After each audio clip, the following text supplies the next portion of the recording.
first, before we even get started, I got to introduce you, my man, Steven, right?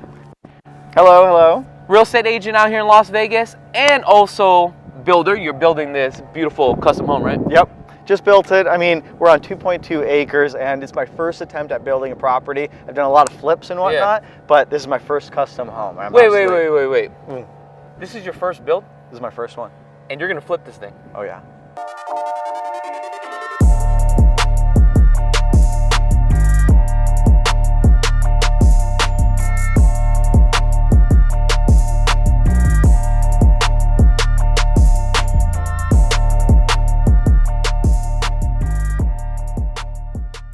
Damn, this guy's so far ahead of the game.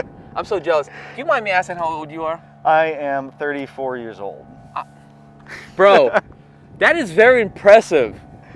Yeah. Dude. No, I mean, it's real estate's in my blood. Yeah, I mean, my family, I knew what a 1031 exchange was before any kid should have at 12 years old, right? But this is what we do. We do real estate. We did apartment complexes, homes, all of that kind of stuff. But I'm taking it to the next level. My parents never really did the building. And I said, I want to start from scratch. Okay. Just build it up. Well, let's talk about this because this is interesting. All right, why don't you show me around? But before we get into this, where are we at right now exactly? So here we're in the Southwest. Okay. And in the Southwest, which is the fastest growing part of Las Vegas, this area is a rural estate community. What does that mean for the audience? So a rural estate community means one home for every half acre of land. It's the lowest density that we have in Las Vegas. Okay. So your neighbors are further apart and it's quieter in general. Okay.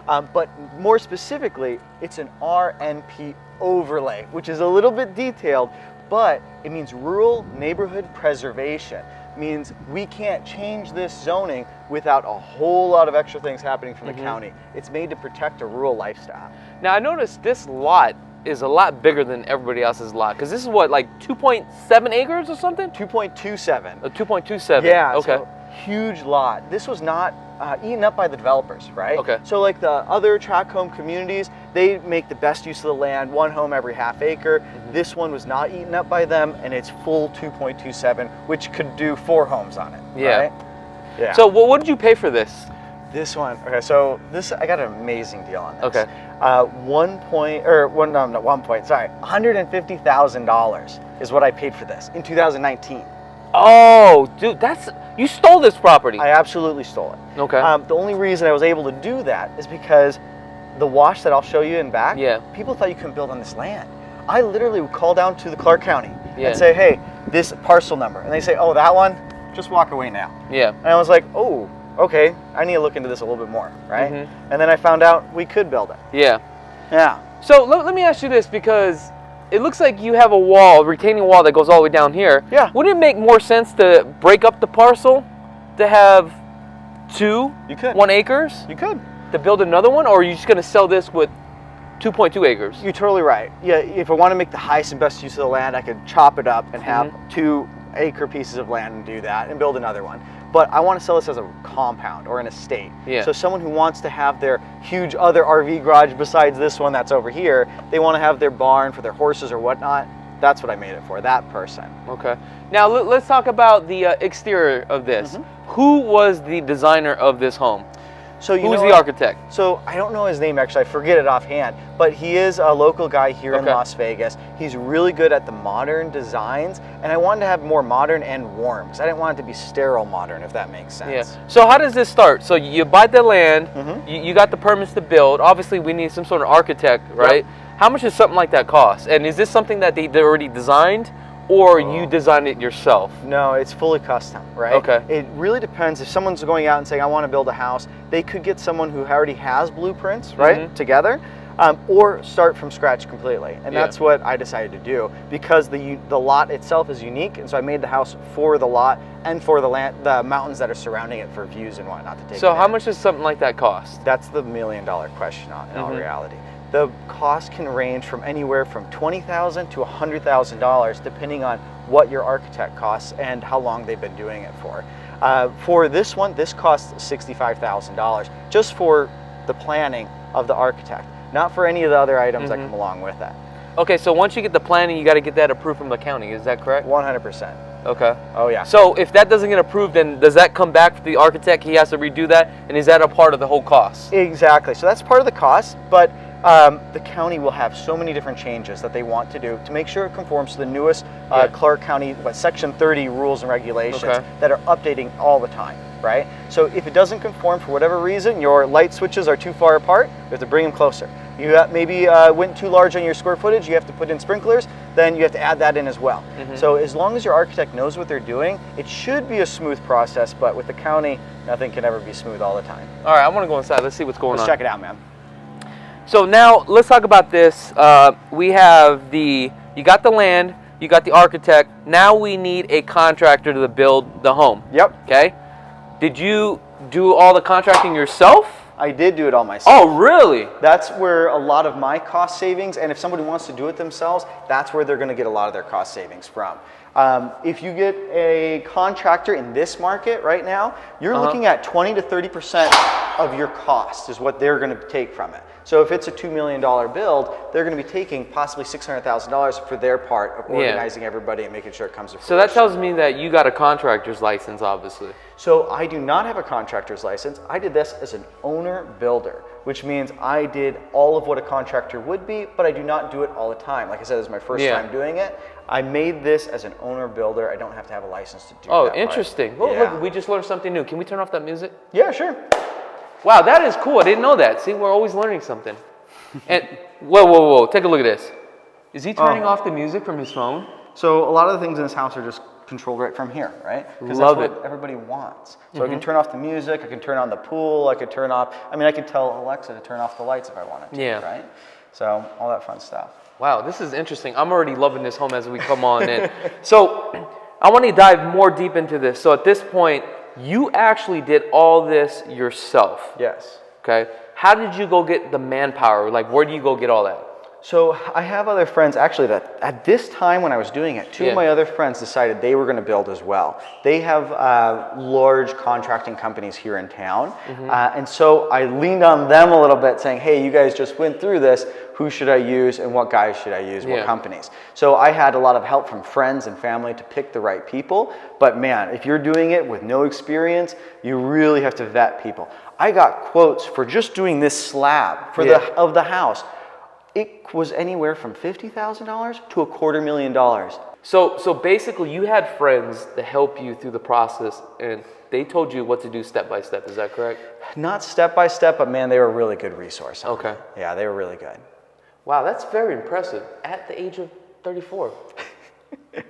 I gotta step up my game. That's all I know. Oh man, you know what you're doing. You're doing great in your own right. So as we come on in, everything's nice and open. That's one thing I do like about this home. But most importantly, what is the square footage, bedrooms, bathrooms? So yeah, the details on it, we're almost 3,400 square feet, 4 bedrooms, 4 baths. One of the bedrooms is actually a guest house with its own living room area. Okay. So I made that separate, and then you have a 3-bedroom house that's attached to it, basically. Okay. I think that's a very good component to actually have a guest, or is it a casita or is it a guest house? So it's attached. Okay. I call it a multi-gen, next-gen, but you have a full kitchen, you have a living room, you have your bathroom, you have a laundry room. So I wanted to put that all together because a lot of my clients say, I want a space that's for my family member that wants to be living with me, but also be separate. Okay. Let's take a look at this kitchen. So we walk in, there's a couple things that I see already that I like. You got the LED lights underneath, and I noticed that you did some LED lights underneath the countertop. I did. Where did this come from? So my electrician... I like this. This is a good idea, actually. I love it too. My electrician said, hey, I'm doing a lot of multi-million-dollar homes that are adding extra lights here, and it's looking killer. So maybe we should throw it in yours. Wow. So let's talk about this kitchen. Tell me, what do you have here? So with the kitchen, I did the tallest cabinets that you could get. It's 42 inches tall. Standard in a home could be 30 to 36 inches, right? As I know, you know your details on all that fun stuff. With the stove, I went with a 36-inch range. This is going to be more of like a professional grade, right? So 36-inch is a little bit above standard. Standard would be 30 inches. I didn't want to go too large with it because I wanted counter space and I wanted to have more cabinetry. That's why I did cabinetry under the island as well. One thing I noticed about like high-end custom homes, right? When you start breaking that $2 million range, there's just certain things that you have to have in the home. But I've noticed, I noticed there's a lot of people, when they build their home, they're just not aware. Like, where did you get all that information from? Is it just from being in real estate for so long? Exactly. So, I mean, I've been in real estate since 2007, like 15 years or so, right? And every home that is over a certain price point, you have to have certain materials. You have to have a 36-inch range minimum. You have to have a 48-inch fridge minimum. You know, these are high-end customers that are coming and spending a lot of money, so they should get the best. Okay. One thing I noticed, the ceilings are very high. What are they, like 15-foot ceilings or? So I did 15-foot in the living room to give it a big vaulted feel or big open feel. And then I did 12-foot everywhere else in the main house. And then in the guest house, I lowered it down to make it a little bit cozy. I did 10-foot over there. That's the smallest ceiling that we have. Now, I see that we have some pocket doors here. And I love how this just opens up right here in the corner. From an engineering standpoint of view, this is pretty expensive. This is not cheap to do. No, not at all. So this requires iron. You can't do wood with this because it's too big of an open span. So we got 17 feet over here. We got about 8 foot of walls over here. They fully collapse in. So you have to have steel here to be able to hold up everything. A lot of the weight of the house is right here. All right, show me also what else do you have here going on? Yeah, so in the living room, I added this 60-inch gas fireplace in here with this wood that was done by a local artist, Selhurst Woodworks. He specializes in accent walls and woodworks. And man, I found him on Instagram, and he's just killer. Right? And so he came in, he has a long wait list, but he came in and I thought knocked it out of the park. Yeah, I'm starting to see this a lot now in high-end homes. And they're really starting to incorporate these on like the feature walls and stuff, which is I think is really cool. Your baseboards, what are these at? 12-inch baseboards? 7-inch baseboards for that. Okay. And then have the quartzite stone that's going around here. The reason I did this, I wasn't going to do this originally. I was just going to have wood come all the way down. But then I found out you have to have at least 18 inches above your fireplace of non-combustible material. Correct. Even when you have your original fireplace on the ground, you also have to have some sort of tile. You can't have carpet. So. And these are the things you kind of find out as you go along. As you go along. Yeah, right? But so let me ask you this. As you were going through this experience, right, what was the challenges that you were actually having? Oh, man, I was building this in the heart of COVID. Really? Right? I mean, even starting this whole process, I was like, all right, COVID just hit. Everything shut down. I have my permits now. Should I start? Wow, so this didn't really take you that long to build then? This was, in all reality, 10 months of construction. 3 years of planning and buying the land and all that fun stuff, but 10 months of construction. A lot of builders right now are almost 2 years for their construction time on it because materials, they can't get air conditioners. Yeah. What are you at price per square foot right now? I think we're, in the 600s? I'd have to double check. No, what would you pay for price per square foot? What did I pay for a price per square foot? Well, my build's at actually 1.5, so whatever that is divided by 3,400. York, get that. 1.5 divided by 3,500. What is that, like 250 a square foot? Something like that? Wow, you know, one thing that I've seen that I missed here was actually this pivot door. And I like that pivot door with the linear glass here. Obviously, that has to be framed in and all that stuff. And that door right there is probably about $9,000. What'd you pay for this? Oh, no, that's a $20,000 door. That's a $20,000 door. $20,000 door. Oh, let's go take a look at this again. Look at this. Oh, $441 a square foot. $441. This is a $20,000 pivot door? Yes, it is. Oh. Wow. This is 10 foot tall, 6 foot wide. It's built for this home. Oh my God, this thing is gorgeous. Okay. Now, what else do we have? Show me what do you have here. So if you want to come take a look, we got the laundry room over here, and then of course the garage. I mean, I don't know if you want to save that for last because I think it's the best part. Yes. But what made you put the laundry room by the kitchen? Ooh, I like this. Yeah. Whoa, come in here, Rudy. This right here is actually really cool. I see these on like a lot of high-end custom homes that they're doing now, especially out in El Paso. Basically, it's a little bit lower, but I love the fact that you lift this up so that way you don't have to bend over. Exactly. But this is a creative idea. And I love how you actually cladded all this. It's spot to wash your dog, too. That's what it's for. Oh, yeah. okay. Yeah, it's for your pet wash. You see what I'm saying? Because normally when we go to pick them up, or you pick them up. You're in the bathtub. Yeah, you're like doing all crouching down. this. This is actually perfect. Wow. what made you, obviously you stole this from a designer. Of course. Yeah, I've seen them in some of the, the model homes, right? Toll Brothers does all, goes all crazy with their models. And so I seen this around and I was like, I have to have this. Instead of just having a normal sink, have a pet wash. Okay. Yeah. So washer and dryer is all going to be included. Yep, all the appliances are included with it. If we want, we can head over to the master and take a look at that. So coming on through, this is the master bedroom. I went with this house a lot of angles just because I don't like square boxes. And so I thought it adds a little bit more character with it. So where do you put your bed? Obviously your bed is going to go here, okay? Love the fact that you have the switches here, so that way you don't have to get up, right? Yep. To turn off your lights. Right in back of Rudy, we do have the Smurf tube, so you're going to put your TV right here. Yep. Okay? And then we're coming into, the bathroom here? Yep. All right, let's see what we have with the bathroom.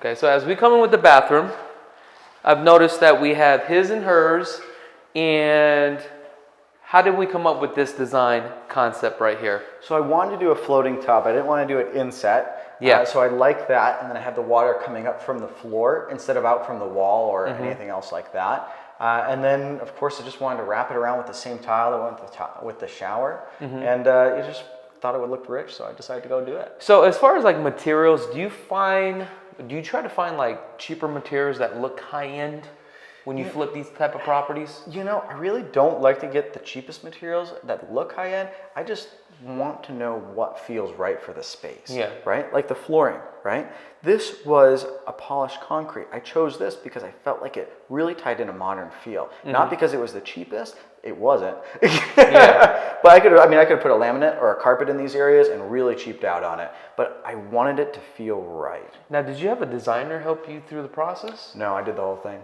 Damn, that's very impressive, man. Dude, that's crazy. Okay. Even actually running down just the smaller items. When you're trimming your beard in the shower, in your sinks, I did this so you could hit this on all of your sinks. I'd never seen it really before, but I found it online and I was like, ooh, and it had killer reviews. So I was like, let's do that everywhere. Well, I do want to disclose this. When I shave, I never flush it down the sink. No? I do it over the counter. Then what I do is I take my trash can with some toilet paper. Dust it off. I dust it off right into the trash can. Quick tip. All right, let's see what else we have here. Actually, here, I have your starter kit for all of your smart programming, right? Okay. So you have your security system, all of your audio equipment. If you're going to have, your Cox box in your living room, right? Doesn't exist in the living room of this house. It's right here. So everything is clean in the living room. Okay. So do we have all Cat 6 ran out throughout the whole house? 100%. Okay. Yeah, you have to have Cat 6. And kind of thinking ahead when I was doing the building, I watched a lot of YouTube guys that HDMI. were doing that. Yes, we have HDMI, and then I also have a port in every room that leads back to the main smart closet. So if there's a new thing that comes out, it's future-proof. You could wire it through in 2 seconds. Love the fact that you have the HDMI right here too as well. That's kind of cool. Yeah. And actually you have 2 Cat 6, which is really nice. Yep. Gives you more options there. Okay. I noticed you got orange pill texture. What type of windows do you actually have here? These are Anderson. I think that they're 100 series. So on these ones, I had chose them just because I liked how they are. It's like a composite material. Yeah. It's wood and what is the other one? Wood and wood and plastic, I think. No, it's I can't even think of the name. Vinyl. Yeah, vinyl. Wood and vinyl. There you go, Rudy. So it's more rigid than the standard vinyl, and it's going to last up to the sun. So if I did wood, it could fade in the sun, right? So I noticed this is dual pane, but this is not a low E, is it? Yes, it is. Oh, it is it? Oh, yeah. Oh, okay, because I can't even really see through it. That's crazy. Nice. Also, I noticed you got the alarm system throughout too as well. Yeah, I got a security system. Got to have that for sure. Okay. Why, is this a bad neighborhood? Terrible. It's not. Okay. More storage, of course, coming along. Yeah. Can't have, there's never enough storage, right?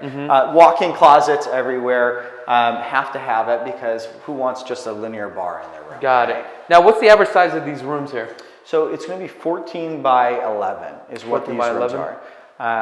What do you think about that size? Because in all reality, I didn't know if it was going to be right or if it was too small or too large. Well, it's just depending on the angle, but I think the way that this home is actually designed right now, or this room, the way it's designed by putting the bed here, I think this actually works perfect where you got this going out 14 going this way. So I think that actually works. Cool. So this works out really well. But coming into the bathroom here, I noticed that we got some dead space. What happened here? So what happened is I want to have space for a trash can in my bathroom. Okay. If I didn't have that space there, I mean, I could have more cabinets. I could put a trash can under there, but personally, it's just not what I feel like. Okay, I guess that makes sense. Yeah. And then we have our shower here, which is really nice. Again, we have cladded. You have the soap box right here as well. And I do love the fact that you do have these windows here that bring in a lot of light. Yep. Because these two can lights is not going to work. So good job on that. And the cabinets, all the same. Dovetail, soft closing cabinets, full overlays, standard shaker cabinets, 6-panel doors. So I do like that. Then you have your custom shelving for your closet. Yep. And did you say this was actually, it was a Jack and Jill bathroom or something? Yep, Jack and Jill. Okay, so that does go all the way through. Okay, It so does. that's what it is. One of the neat things, though, that I did with this house, in my current house, right? If you turn on the air conditioner, sometimes your doors will move, or they may shut in one area. Yeah. I did returns in every room, so the airflow is even throughout the whole house, right? Is that a transfer grill or transfer duct? duct? Okay, that's even better. So basically go ahead, you want to describe what that is? Yeah, so basically all of the ducting goes right back to the air conditioning unit. So it's not just going out to the hallway and just dying there and just kind of flowing through. It's all ducted throughout the entire house. And who'd you have do all the duct work? So I have to find out my AC company, but those guys are the ones who said, you may want to do this. As opposed big as to this just, home? Yeah. Which makes sense. Okay. All right, let's go take a look at that 8-car garage. That's the minimum. That's the Minimum. All right, let's go take a look at that. For all the car lovers out there. Wow. Not only this is an 8-car garage, but I just realized a couple things. You can literally fit a 42-foot RV in here? You can do the longest thing that can fit on the road. I have this as 58 foot long and 18 foot wide with 14-foot doors. So if you can legally drive it on the road, you can park it in here. Oh, wow. So what is going on with this here? So we have a upper deck? Is that what's going on here? Yeah, you have like a 2-level garage. Oh. So up here, I'm gonna have iron. My iron guys, of course, they're all backed up right now, but that's the last little bit that I'm gonna put on there. But you do have space up here for using for whatever you want. It's a man cave, Storage, put a couch up, storage. I did heavy load trusses on them. That's the fun part about designing your own house. Yeah. You can really do these little customizations. Heavy load trusses, so if someone had a forklift and wanted to put a pallet up there, you could throw it on, no problem. I like that. We got to go up there. We got to take a look. But I really want to take a look at this because this thing is very large. Okay. One thing I've noticed, we got 220. Yep. Water sewage line. Exactly. There are a lot of people that build custom homes. For some apparent reason, when they do the garage, I don't know why they don't add this. I have no idea why they don't. That doesn't make any sense. I just don't think they're RV people. They may not know that, oh, my toys need extra items. So I did one here, and I did another 220 on the other side for EV charging. So if you have your Tesla truck that's coming out, you can plug it in, no problem. Now, I want to go upstairs because I want to see exactly what's going on up here. Let's do it. All right, take me upstairs.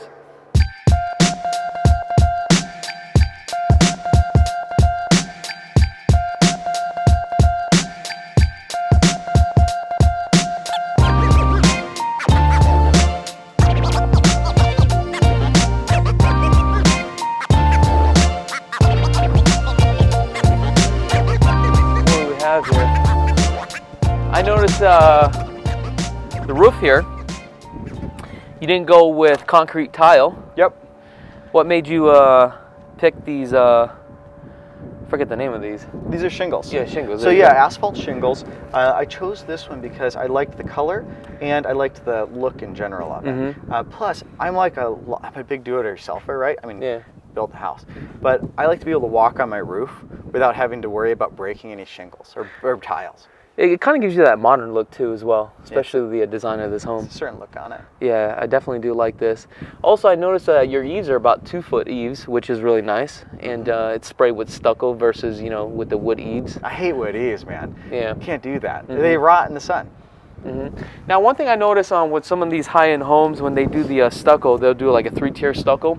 On this one, it looks like you just sprayed it. What made you decide just to go with this texture? So How do you mean? Like more of a smoother look, you know what I mean? Look on it. Yeah, because I just thought it looked a little bit more modern. This is called a dash finish, right? Okay. So I did a dash finish on it, and I just thought it looked. I mean, I could have done a sand maybe to make it a little bit more smooth, but I thought this looked chunky enough that it was interesting. Okay, cool. All right, let's go take a look at that guest house, right? Yeah, let's go take a look at it. So let me ask you this: as you were getting started, you bought the land for about what did you say, like 190, 200? 150,000. 150,000. At this point, how did you get the money to actually build this home? Did you pay cash or did you do a construction loan? That's a good question. So a lot of mine was cash, and I did a small construction loan that came along with it. I think I did 600,000 for construction loan, and the balance was just cash out of pocket. And I mean, with the costs, everything of course went up. My lumber was supposed to be one price and ended up being 3 times that. And so I was like, oh my gosh, man, this is going to go over budget, which it did, but I'm okay with it. Well, that's normal, right? Yeah, but I'm sure you probably took that into consideration, right? 100%. I mean, if you're going to do this project or a house, you can't say I'm right on the margins, right? You have to have a little bit of fluff room because things happen. Okay. So where we're at now? So this is going to be the multi-gen area, or I call it the guest house. You have your kitchen area, you have your living room that we're standing in, and then there's their own front door with their own driveway that comes right in through it. Okay. So basically this is where they park, correct? Yep. Okay. And that's the decomposed granite. Okay. I saw that in a lot of different higher-end communities like the Summit and Ascaya. I think they have this decomposed granite here. The more you drive on it, the harder it gets and compacts right on in. I noticed this thing kind of drains down here. Did you have to put a drain swell down here? Yeah, exactly. So I had to have the front of the house right here drain off towards the back. Okay, so it runs off to the back. Yep, okay. Exactly. Okay, nice. So I'm surprised you didn't do a driveway. How come you didn't do a driveway?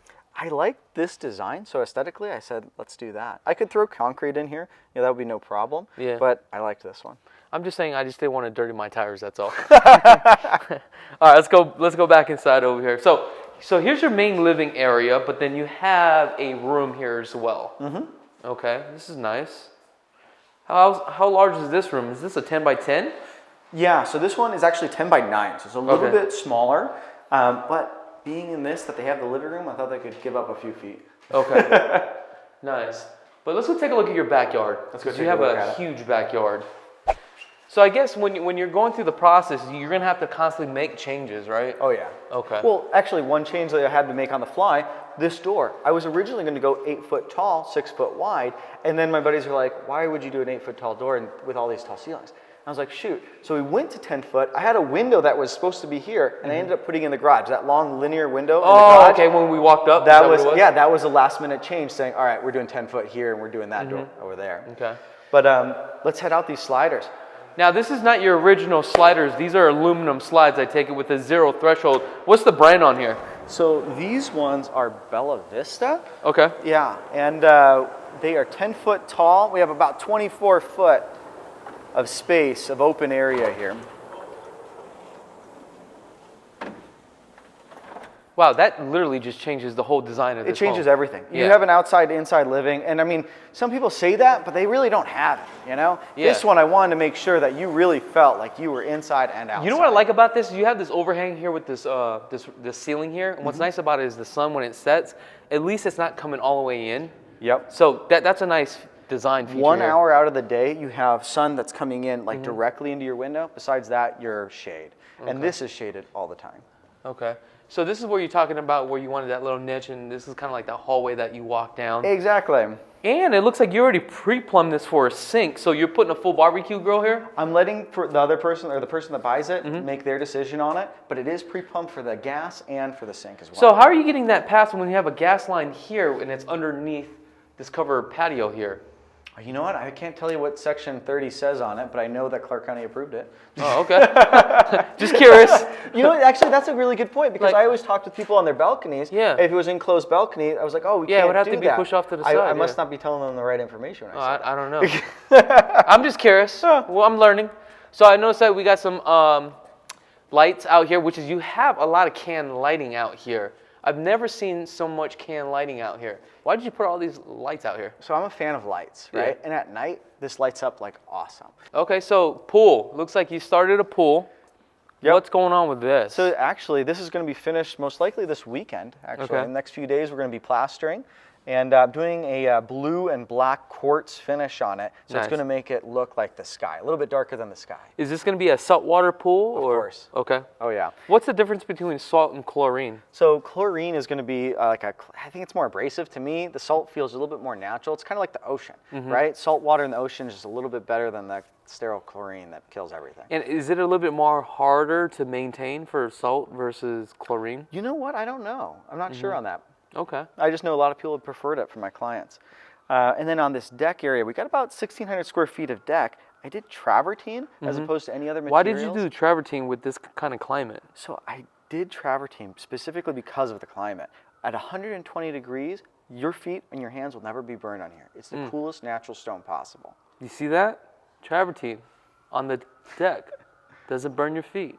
But what'd you pay per slab or per foot? Oh, it was absolutely obscene. Exactly. It's the most expensive you could get. Let's go walk this lot here. I want to see what this lot actually looks like. Yep, come check it out. Looking at this wash, and this is what people were worried about, correct? Yep, they were worried about this right here. And I prefer having the natural scenery, all of these bushes and everything like that. I didn't want to develop it. Okay. I wanted to keep it as raw, natural land. So where does your lot go to? The end of this or back up there, right? Oh, so it goes all the way to that back wall that's over there. Oh, nice. And then all the way to the corner of that wall, and then back to the street. So Okay. it's huge. You got a big buffer between you and your next door neighbors. Is that your lights over there? Those are my lights. They're from a different project. Yeah, of course I'll take all that stuff away. But I put these rocks over here just because I thought, and I put them in a circle so someone could have like a fire pit over there maybe. I thought that would be fun stuff. And I put all the rest of the lumber that I had from this house over there for that purpose. Okay, But that's of cool. course, if they didn't want it, I'll take it away. So is the city going to come here and do anything with this, or just going to leave this washed the way it is for now? So the city asked if they could take it and then have it improved. I said, no, I'd like to keep it natural. More natural, yeah. And then I'll maintain it or the next person will maintain it. That's actually a good idea versus having that just concrete all the way through. I mean, concrete looks so sterile to me, yeah, right? yeah, It's no, like, no, no. ugh. You're absolutely right. But yeah, so all you have to do is make sure you don't inhibit the flow of water and you're good to go. Okay. Yeah. So on this side, what's going on here? Because it looks like you have so much more space right here. So you do. You have another half acre on this side, right? Okay. You could put another house on here if you wanted to subdivide it and do that. I chose to keep it for somebody who wants to add on to their property. So if they want to build a barn, because this is an equestrian area, you can have horses. If you want to build a barn or just a shop, whatever you want to do to expand, your own lifestyle, you can always build more homes. You can't build more land, right? So it's valuable just to have that. Zone for equestrian, does that mean that there's more value in the land? Absolutely. It's really hard to find zoning that will allow for having your horse next to you. I mean, normal tract homes, you can't do that. You have to have the RE zoning, rural estates, and then having the RNP really protects you, that overlay on you. Now, if somebody wants to build their first custom home to flip, what is that one piece of advice that you can give that one person? I would say work your numbers. Make sure you have enough funds to be able to complete the projects, because honestly, throughout my career, I've seen a lot of people that ran out of funds at the end of it, and so don't want you to do that. I want to make sure you have enough left to be able to do it. Yeah. Now, guys, if you guys want more information about this property, I'm gonna have a link in the description below. Also, if you guys want to see a full video home tour, I will also have a link in the description below. I just want to say thank you, man. I really do appreciate it. It's great talking with you. All right, guys, so let's sell this house.